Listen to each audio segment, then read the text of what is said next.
नमस्कार, बहुत स्वागत है आपका न्यूज़ 18 के डिजिटल प्लेटफॉर्म पर। मैं हूं प्रशांत कटारे। बात पश्चिम बंगाल की, जहां एसआईआर के बाद आखिर चुनाव आयोग के ड्राफ्ट में क्या है बताएंगे आपको।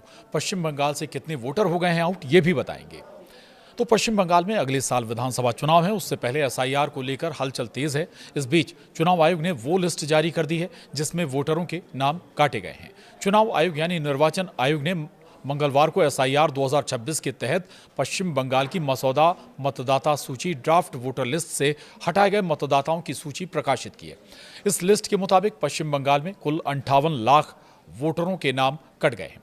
दरअसल चुनाव आयोग की इस लिस्ट में उन वोटरों के नाम जो 2025 में राज्य की वोटर लिस्ट में शामिल थे, लेकिन 2026 की ड्राफ्ट लिस्ट से हटा दिए गए।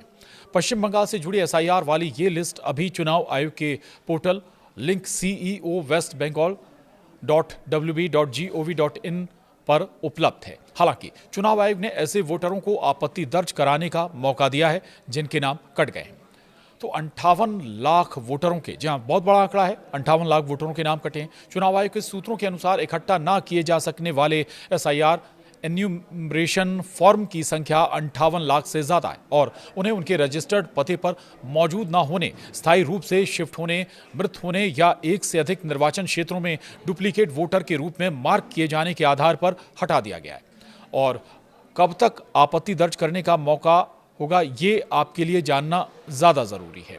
चुनाव आयोग की वेबसाइट पर बताया गया है कि पीड़ित व्यक्ति ड्राफ्ट लिस्ट पब्लिश होने के बाद दावे और आपत्तियां दर्ज करने के लिए तय समय यानी 16/12/2025 से 15/1/2026 तक फॉर्म 6 के साथ डिक्लेरेशन फॉर्म और सपोर्टिंग डॉक्यूमेंट्स जमा कर सकते हैं। इसका मतलब है कि जिन लोगों के नाम कट गए हैं उनके पास 15 जनवरी तक आपत्ति दर्ज करने का वक्त है। बता दें कि 294 सदस्यों वाली पश्चिम बंगाल विधानसभा के चुनाव अगले साल की शुरुआत में होंगे। पश्चिम बंगाल से एसआईआर के तहत कितने वोटर के नाम हटे, ये भी जान लीजिए आप विस्तार से। दरअसल चुनाव आयोग के आंकड़ों के अनुसार कुल 58,20,898 नाम मौजूदा सूची से हटा दिए गए हैं। इनमें सबसे ज्यादा 24,16,852 लोग मृत पाए गए, वहीं 19,88,076 लोग स्थानांतरित हो चुके थे, जबकि 12,20,038 लोग लापता मिले हैं, जबकि 1,38,328 नाम डुप्लीकेट थे, तो 57,604 अन्य श्रेणी में पाए गए।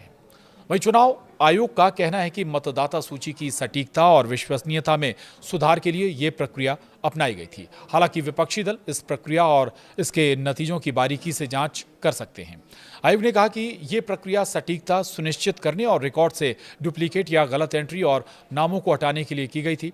जिन मतदाताओं के नाम लिस्ट में नहीं है या जिन्हें हटाने के लिए चिन्हित किया गया है, वे तय समय के भीतर दावे और आपत्तियां दर्ज करा सकते हैं। अब सवाल है कि आखिर पश्चिम बंगाल में एसआईआर की जरूरत क्यों पड़ी। इसे लेकर पश्चिम बंगाल में खूब बवाल भी है।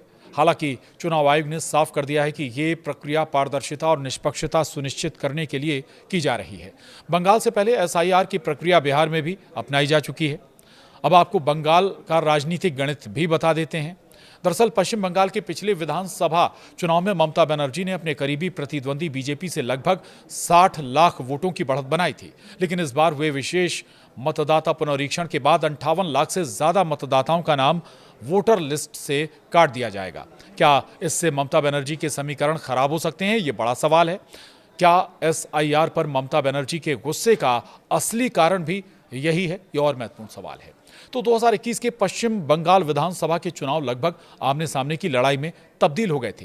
कांग्रेस और वाम दलों के हथियार डालने के बाद तृणमूल कांग्रेस और बीजेपी ही दो प्रमुख खिलाड़ी चुनाव मैदान में रह गए थे। इस चुनाव में विजयी हुई ममता बनर्जी की तृणमूल कांग्रेस पार्टी को 2,89,68,281 लोकप्रिय वोट मिले थे, जबकि उसकी प्रतिद्वंदी बीजेपी को 2,29,05,474 लोकप्रिय वोट मिले थे। दोनों दलों के लोकप्रिय मतों के बीच केवल 60,62,867 वोटों का ही अंतर था। अब सवाल यह कि ये नाम कटने वाले मतदाता आखिर हैं किसके। आरोप लगते रहे कि चुनाव के दौरान तृणमूल कांग्रेस के कार्यकर्ता फर्जी नामों से वोट डलवाते रहे। मृत मतदाताओं के नाम से भी सत्तारूढ़ पार्टी को वोट डाले जाते रहे हैं। बीजेपी का आरोप रहा है कि अवैध घुसपैठिए लाभ की लालच में तृणमूल कांग्रेस को वोट देते रहे हैं। इस बार मतदाता सूची से काटे गए नामों में 12 लाख के करीब ऐसे भी मतदाता शामिल हैं जो चुनाव आयोग के द्वारा गायब बताए गए हैं। अनुमान है कि इन गायब मतदाताओं में एक बड़ी संख्या उन बांग्लादेशी वोटरों की हो सकती है जो एसआईआर की प्रक्रिया शुरू होने के बाद बांग्लादेश की ओर भागते देखे गए थे। तो सवाल अब ये बनता है कि अगर वाकई 58 लाख वोट कट गए हैं और ये कहीं ममता को वोट करते होंगे तो फिर क्या ममता बनर्जी अगला चुनाव हार सकती हैं? तो क्या इस बार पश्चिम बंगाल में ममता बनर्जी को बड़ा नुकसान हो सकता है? बहुत बड़ा सवाल। क्या ये उनके चुनाव हारने का कारण भी बन सकता है?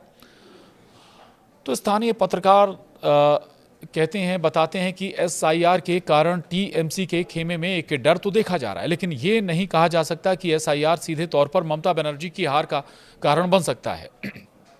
इसका सबसे बड़ा कारण यह कि आज पश्चिम बंगाल में ममता बनर्जी के कद का कोई भी नेता मौजूद नहीं है।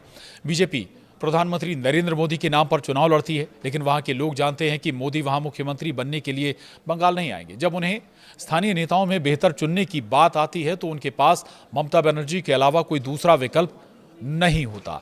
और ये अभी भी बड़ा कारण नजर आता है कि ममता बनर्जी वहां पर मजबूत हैं, लेकिन ये 58 लाख जो वोट कट गए हैं ये वाकई में बहुत कुछ उलटफेर जरूर कर सकते हैं आगामी बंगाल विधानसभा चुनाव में। आज के लिए इतना ही। नमस्कार।